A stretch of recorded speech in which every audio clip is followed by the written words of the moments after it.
Yung kamote ko guys, tatanggalin ko na siya kasi uuwi kami doon sa biyanan ko para matanim ko na siya sa lola niya.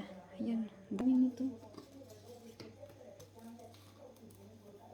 Ang dami ng gamot. Muna kasi baka mamatay. Hindi natin lang baka mag-isip. Tanggalin natin itong tangkay. Ang dami nito. So ito guys, ang nakuha ko. Next time na lang yung iba. So hello guys, so nagpagas mo na ang asawa ko. Ayan, tulog si baby. Gising na pala ang bata na yan. Ayan. Gising na po siya. So ayan guys, pauwi. Papunta na kami dun sa binan ko.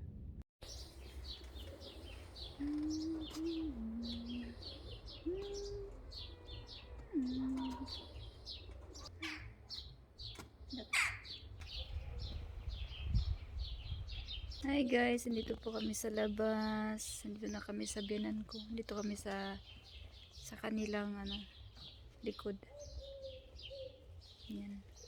Duyan-duyan kami dito.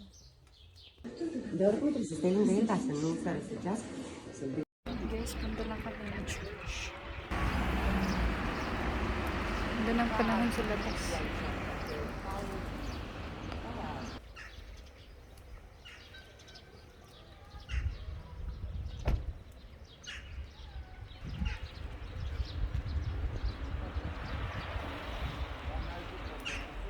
Park na?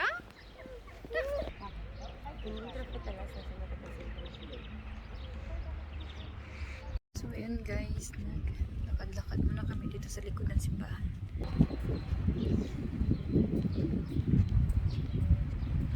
Ang ganda ng panahon kaso mahangin.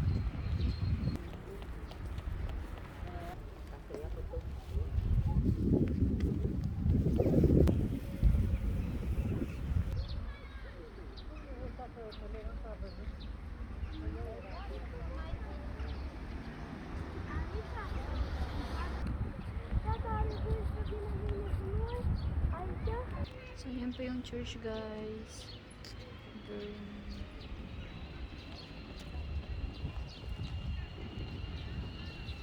So dati pala is luma na po yung simbahan na yan. And nagmamanage po niyan is yung biyanan ko na lalaki. Kaya yun, nirenovate nila.